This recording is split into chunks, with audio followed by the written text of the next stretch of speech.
Let's pop the cork for this open house at Strixhaven Academy. I don't know, Professor Austin. I was told it's a dry campus. Dry campus, my ass.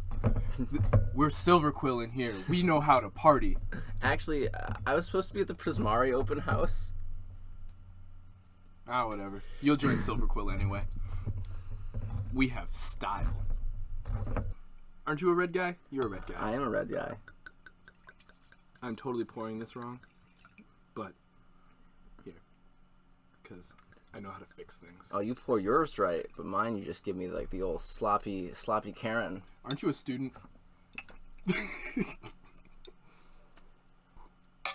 To Strixhaven. To Strixhaven. To pieces of cardboard. Why is this on the table? This isn't cheese. Everything's cheese if you think hard enough. Everything's cheese when you play Magic with us.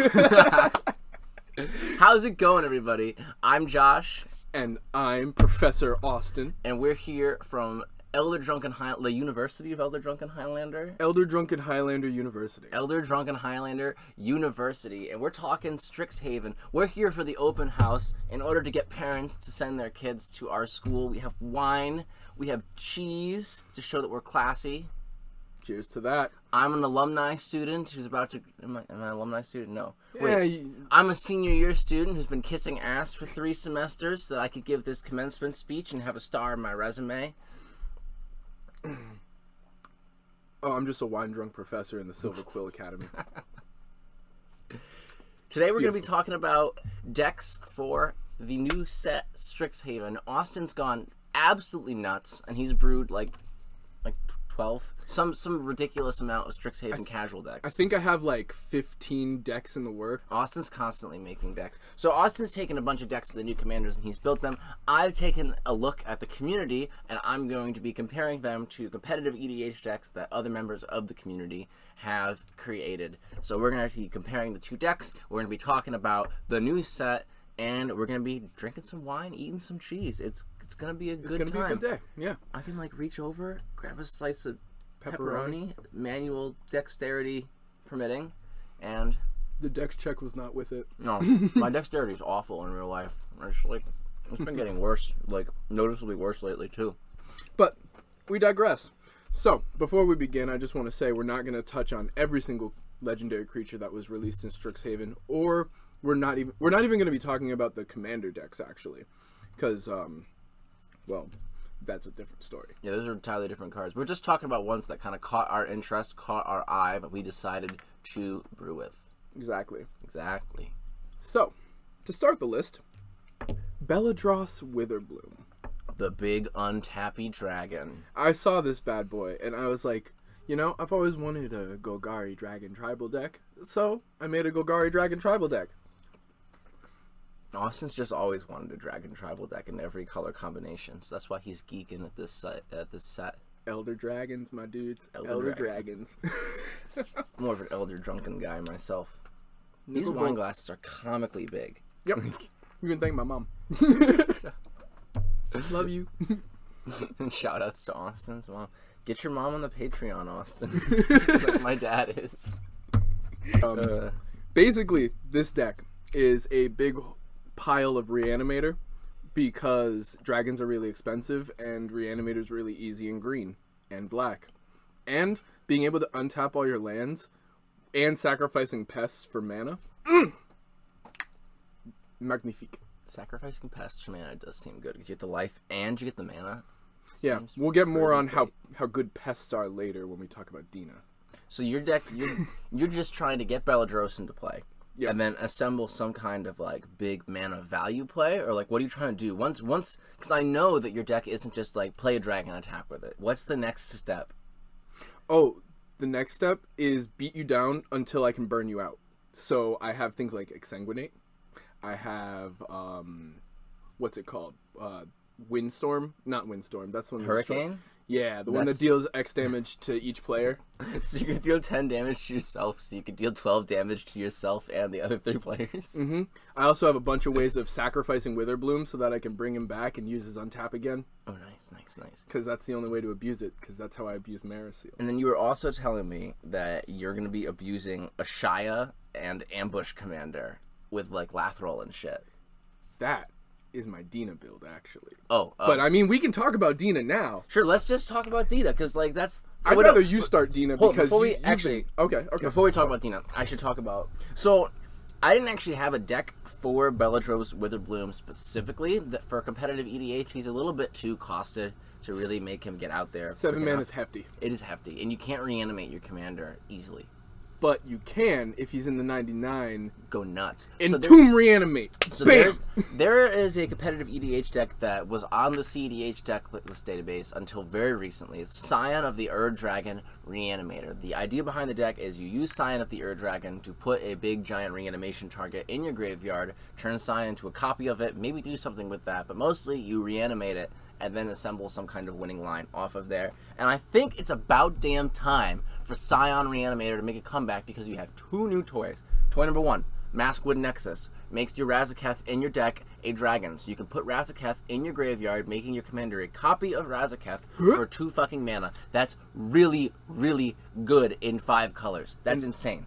Number 2, the next thing you do after you've assembled your Razaketh line is you put Bellatrix fucking Witherbloom in your graveyard, untap all your lands, and assemble your win combo through Razaketh. So I think... You can also do it with Villas. You can also draw 10, untap all lands. Oh I'm my pretty God! cool with that. I'm cool with... like, eat your heart out, Grizzle Brand. So, Demon Dragon Reanimator, it's coming back to competitive EDH. I want to see someone fucking build it. I already have too many competitive... Do it, dude. Build Demon Dragon Reanimator. That's such an awesome deck. I have Dragon Reanimator already. It's a Living Death Scion deck. We'll literally after this recording session, we'll pull up the old Scion cEDH list and we'll make like some swaps because it'll be beautiful. Honestly, I feel like there's a lot of power in that, and being able to pay 2 mana, search your whole deck for everything, pay another 2 mana, untap all your lands, and then storm off from there. Like it seems good. I'm for it. I'm all for it. Dina, we're gonna talk Dina. Oh, Dina is actually the next up after. Okay, actually, our first 3 are all Witherbloom commanders. Yeah, you say you're a Silver Quill professor. I'm working on Killian and Silver Quill. I just need to... It takes some time to ferment in my brain. Okay. But I made a Blex, the Vexing Pest deck. It's a dredge deck. I freaking love it. It's dredge delve tokens. So I just assemble insects, spiders, rats, and snakes. No, not rats. He doesn't affect rats. I'm really sad about the not affecting rats part. But basically, I turn my library into my graveyard and use that as a value engine to pump out things like Hogak.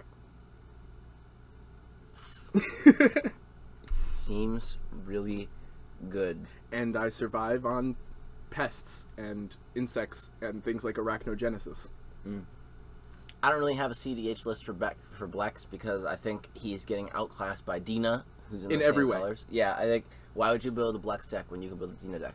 But just because I don't have a list for him doesn't mean he's not able to get there. If you build a deck that's able to sacrifice Blex for infinite mana and then flip and spam cast to the other side, you can put your whole deck into your graveyard, and I'm sure there's something you could do with that. It's just, in my eyes, like, why are you doing that when you could be playing, like, I don't know, Dina or Virals. Or like another like green-black powerhouse deck, like Sakashima, like Kodama and Tevish. I've seen some Kodama Tevish is insane. Yeah. Or I saw Tevish and Galanra Hulk because you curve Galanra into Tevish. Get him out turn 2. Yeah, turn 1 you get your Galanra. Okay. Turn 2 he guarantees a Tevish drop on turn 2. Then you can value Hulk. So there's like, I feel like there's a lot better green-black decks that are doing basically the same thing, whereas Blex is he's an overgrown pod deck, and you could run Hulk in it, but you know, I just thought he was fun to build around because of the fact that he's got a sorcery on the other side of him. He seems sick for casuals. I feel like he's a lot of fun to assemble that value engine. I just think if you're gonna assemble that value engine, don't try to put it against the best decks in the format. Put it against some other decks who are trying to do something at a similar level. To be honest, the best part about Blex is when you cast his sorcery side, he goes to the graveyard. So then you can just start your combos out with him from grave. You can jank him out with the graveyard. You can jank him out with exile effects and stuff too. Once you get him in there, you can exile him back to your command zone. There's a lot of cool shit you can do in the space where you have a little bit more like room to play with your commander and not get like Turbo Nas out on turn 3. Yes. Dina, speaking of Turbo Nas on turn 3, I'm gonna start. Alright, so there's a lot of fucking really good Dina builds out there. I think she's got a lot of potential. I also don't think Dina is quite top tier, but she's cheap as fuck. You have 2 really good combos in that deck. You have your Hulk lines because Dina provides a sack outlet for Hulk on the board, and you have a 1-card combo with Exquisite Blood and the creature in your command zone. And I think because of the ease of assembling those combo lines, you can make Dina on a budget really, really easily. I have a $200 budget deck that I'm linking, but if you don't want to play Dina on the budget, Alan from Mental Misplay, who plays a lot of green-black, has a really fucking sick Dina deck that you should check out as well. So links to those are in the description. You're playing Hulk, you're sacrificing Hulk, you're winning on the spot. That's it. You see, this Prismari kid, he went with straight up going for the combo. He's like, let's combo. Aristostacks, Dina. Aristostacks, that word. Dina. I'm just saying. You have Disciple of Grizzlebrand. You have Thought Picker Witch. You have... Let's play Thought Picker Witch. You have so many like low-costed sacrifice effects. You even have Blood Artist. Like, I'm just gonna make a bunch of creatures that have stacks effects or make tokens, and now I have an army that if you get rid of it, you die, and I'm perfectly fine because they each give me a different instance of gaining life. Also, you know, I made a Belladross combo out of Lathril in the deck, and it's an Elf Ball as well. You're comboing with Belladross, not even in your Belladross deck. Correct. Welcome to my life. I like to be convoluted. It's because I can get him out turn 3. That is a little insane. Like, turn 3 Belladross, he starts pumping out pests. You drop Dina, you start swinging with your pests. When they die, you start picking people off. They're basically devils. Like Zerzoth. The anti-Zerzoth. Come at me, Zerzoth. Shoutouts to Cop Cop and that game that and just Mark, got released. Yes. Yeah, dude. You got to go on our Discord and check out the content tab there because we just link every time we're in another person's channel. We link it. Yeah, we link it. And honestly, our videos in other people's channel are consistently better than the ones on ours. It's so true. Oh my gosh. The games we get caught up in, we basically have Atali as our mascot because of this. Yeah, every single game in that stream. I'm going to try this blue cheese with blueberry. It's goat cheese. It's goat cheese with blueberry? It's goat cheese with this blueberry. Purple cheese with blueberry. And the word is? Very good. I like wine and cheese day. Wine and cheese is good. We should do open house more often. Maybe we can do this again for the D&D set. We have to do... Or we just LARP. If we're doing food for the D&D set, we're doing Mountain Dew, Doritos, like pizza that's been sitting out for at least 4 hours. Yep. Barks root beer. Yep. Do you still have that Black Sun Zenith that was bathed in Coke? Yes, I do actually. That's a Dungeons and Dragons moment, man. Spilling soda all over your Magic cards you're not even using. Dungeons and Dragons and Dungeons and Dragons and Magic the Gathering. That's how we used to spend our Saturdays. Still do sometimes. Mostly I just work. Yeah, me too. Well, what the fuck were we talking about? Oh, our next deck. We get distracted by delicious blueberry goat cheese. Oh! This is actually my favorite one. This is my favorite deck that I brewed so far. I've been working on it. I call it Transformation Nation, and it uses Extus, the Auric Overlord, and Awaken the Blood Avatar. It's a Divergent deck. Like, I'm not even going to front. It's a Divergent deck that uses Turgid and Cataclysmic Gearhulk. And Cataclysm itself. But I also snuck Velmachus Lorehold in there because I want to annihilate every piece of land that has ever touched the board. So, the best way to do that is to swing with Big Dragon Daddy. And the way that I get all of these isn't by actually using Exodus. I use many token generators under 3CMC. And these token generators give me bodies in the early game, yes. But they also allow me to cast the Awaken the Blood avatar spell on the other side of Exodus extremely quickly. And because of Marduk's insane control elements, I can use things like Transmogrify, Divergent, Indomitable Creativity. Like, it's just a really fun package with like 10 real creatures in the deck, and all 10 of them suck for your opponents. Like Sire of Insanity. I think what was it? Aurelia. I run Aurelia because extra combat steps is insane. It's just, you can honestly change up any of the 10 creatures in the deck for any of your 10 favorite creatures in Marduk, and it'll be a fun deck to play. This bacon smoked Gouda is really fucking good. You try some right the fuck now. I already had some. It's so delicious. Good. It's so good. But that's exactly how I feel about this deck. It's like bacon smoked Gouda. I fucking can't.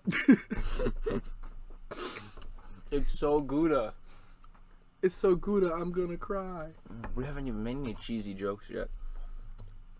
So, Exodus, right. We're gonna talk about Exodus.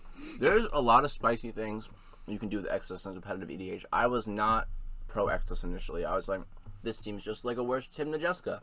No, he's a better Dargo. I was wrong. You can literally just cast Awaken the Blood avatar, like, out turn 4.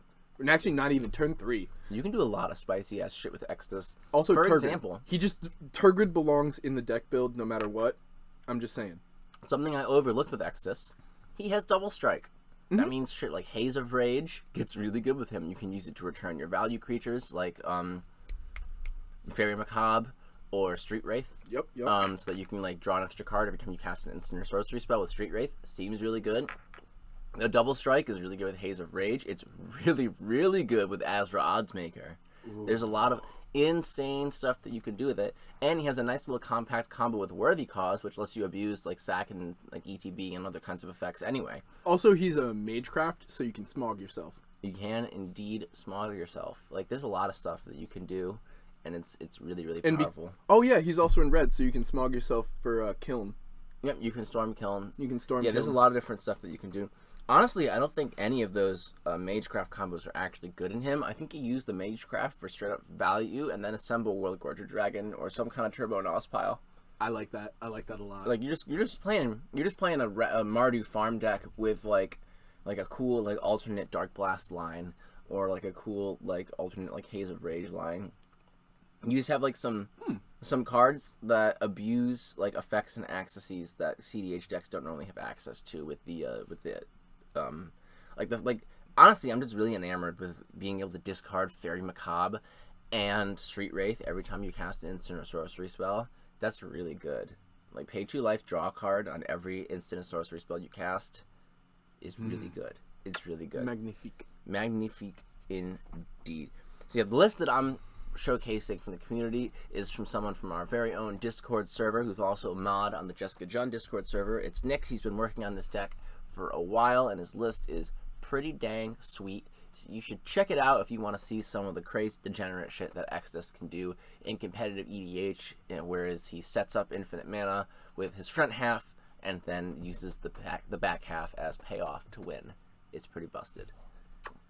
In French kiss. Indeed. Dude, French kiss. Can we just talk about the lore for a second? Because Exodus had the funniest fucking death of any Magic villain ever. No spoilers. I haven't read it yet. Okay, fine, go for it. We know he dies. Like, obviously, he dies. Doesn't he end up dying to the blood avatar? Yeah, it's so funny. It's man, they hit. That's why you can't have. That's why you can't have them both at the same time. They hit all the right fucking tropes with this. He was like, "I'm not gonna be taken down by some impudent first years. What's happening? You can't turn my own spell against me." This set is so Harry Potter, it hurts. Awesome. Yeah, it wasn't just Harry. I actually didn't get a big Harry Potter vibe from it. Because like Harry Potter was so like young and innocent. They actually are they're playing on some real shit. No, it's much more college. They allude to some like more collegey things in it, but also like it's very like boarding school literature, but it didn't feel like Harry Potter. It felt like every other book in that setting that I've ever read. Like, I don't know. They do a really good job of it. Like, also, like, tying in all the planeswalkers coming to the plane to learn how to control their magic and everything. In Miles Morales Spider-Man. Yes. When he's in New York City, he's doing his thing, and he goes to his boarding school. Not his boarding school. Yeah, it's a boarding school. He lives there during the day. Yeah, during the day. That's what Strixhaven feels like. It feels a lot more like Miles Morales Spider-Man than it does Harry Potter. Cause it's a living campus, and they're not just spending time in class. Well, they're actually spending, like, no fucking time in class in the story. The one time we're in class is with Liliana. No. Actually, no. She just mentions it. Yeah, no. It's like in passing. We never actually have any actual scenes take place in class. Class is not a thing. It's not a focus. Like in Harry Potter, they're very focused on their studies and their schoolwork, on the extracurriculars like Quidditch. None of that. The entire time, it's like Will and Rowan being like, "What are we gonna do about Extus?" Which I think is like, it's cool. Like they don't. It doesn't feel like Harry Potter. We're getting super off topic. Yeah, this is more of a Vorthos thing. If you want us to cover more of this stuff in Drunk Tanks, let us know. Yeah, like, I mean, Vorthos Drunk Tanks could be fun. Yeah. I feel like there's a lot of other people who do that with their YouTube shows. True. We're cooler than them. So. Exactly. Like, we bring wine and cheese. Yeah, we're coming for you, Spice 8 Rack. No, I can't. I see you, Aether Hub. He's so perfect. Spice 8 Rack. He's so perfect. I love your videos. I literally listen to your Goblin video at least once a month. That's so Austin. Galazeth. Oh, yes. You can start this one, Mr. Prismari. Is it Urza? Yes. Yeah. So, there's a lot of opportunity to brew with Galazeth. I think as a commander, if you want to do things with him that are very specific to, like, stack stuff, I think you just should be playing Urza. But, there's one fucking thing that I think Galazeth does a lot better than Urza, and that's have access to red fucking destruction and ramp. I think if you're trying to play a lot more mid-rangey stack deck versus like a Poly Tyrant or Isocron like infinite combo version thing, then your Prismari guy is the way to go. And there's some interesting things you can do with him. I have a list here by Split Second, which if you want to check it out in one of their videos, you can see this deck in gameplay. And it's a Prismari deck. It's got the stack stuff. It's got Howling Mine. It uses the ability to tap your artifacts so that you can break parity on things like Winter Orb. But it also has a bunch of like Dragon's Approach in there with Thrumming Stone. So you cast your Thrumming Stone, and then you blow everybody up just by spamming this one card that you have a bunch of copies of in your deck. And I think that's pretty fucking clever. That's so mean. It might not necessarily be the strongest. It's not as mean as what I thought, but it's mean. It's pretty fucking silly, right? I was just gonna go Prismari Artist stacks using my artifacts to break value and, blow up everyone's lands. Just build Urza. No, I'm gonna blow up everyone's lands. I can't do that. Oh, in okay. Urza. Okay, I'm sorry. I can't do that in Urza, man. You're right. Urza, eat my buns. So I think that's the kind of design space that needs to be explored more with this character. Whereas it's not so much like how can we make this like Urza but with red, but like how can we use like the fact that we get this extra color to take advantage of combos that Urza wouldn't otherwise have access to. You could totally Dragonstorm. You could build a fucking Dragonstorm deck. Oh, that's a good idea actually. There's a lot of possibilities. Yeah. There's a lot of possibilities with him. I think people need to take him beyond just he's Urza but with red, and I think this list by Split Second is a good fucking starting point. And it's cool as fuck. I saw the list and I verbally exclaimed. I was like, oh no. He doesn't squeak often. He squeaked. I squeak all the time. I'm a big squeaker. Oh. So, our last deck on the list is my other favorite. This baby I've been working on since he was spoiled. He's really expensive, like mana wise, not exactly card wise, even though he's like 20-something bucks currently. Wait, really? Yeah, Velmakis Lorehold. Infinite, actually it's not even infinite combat steps, it's just combat steps. Because he digs 7 cards deep every time he attacks. Not deals damage, attacks. As in, I just go 7 cards deep for an extra combat spell. Every single time this boy feels like, oh wait, he has vigilance, he doesn't even turn sideways. He's like super angry Narset. Exactly. And, you can give him sort of Feast and Famine along with Aggravated Assault if you really want to do things. But it's basically the same shell as another combat step based deck I had, which is a clone It's like a clone combat step deck that uses Combat Celebrant, Port Razor. So, like, the entire deck is just giving combat steps over and over and over again. So even if you don't hit a combat step spell, you just keep plowing through with combat steps. So 1 combat step could turn into 7 combat steps. Somebody could die within the first time you attack, is basically what I went for when I'm building this deck. And you just want to power out Velmachus as soon as possible. He also has haste. I forgot it. Hey. Yeah, he's got the 3 worst keywords that anyone would ever want to see on a 5/5 dragon. Oh yeah, that's the other part that sucks. He only can cast spells that are his power or less. So, I mean, you can always buff him. Annihilator, Infect, protection from everything. That works. That works. Keywords. Or is it Rampage, Banding, and like Bushido or some other? I don't know what's no. It's fading. Oh yeah, yes. Is it Rampage, Banding, or Phasing? With like a weird phasing, like Phasing 2. Yeah. So many obscure mechanics. I love it. That's why I play this game. But yeah, that's my Velmachus Lorehold deck. It's just pump out combat steps and hope to God nobody interrupts you because you want to kill the blue player first. It's interesting because the list that I found for competitive EDH, it does basically the same thing. Except they tried a second sunrise. Or no, not Approach of the Second Sun. I've seen a lot of people want to do with him because he digs 7 deep. I'm not sure exactly if this one's trying to approach, but I do know they're trying to fuck shit up. This is the list that I found is a Turbo Velmachus list by Scoots with 8 O's. That's pronounced Scoots, I think. I don't know. No. One more beat. Oh, Scoots. There we go. There it is. There we go. We did it. So you check it out. Obviously, it's a sick deck. You power out the dragon as quickly as possible, and you just try to get him into a big giant land destruction spell. You're trying to chain combats. You're trying to basically, once you get him out and attack with him, you're trying to never stop because you don't want to give your opponents a chance to interact there in cEDH. So it's a very interesting deck. It's a nice take on Boros because I feel like in competitive EDH, Boros decks are all very like similar. Not similar, no, because you have a good spectrum. You have like Winota, you have like Zerda. They all do very specific things. Yeah, like, but I feel like they all do very specific things. Like Winota is doing something that only Winota can do, really.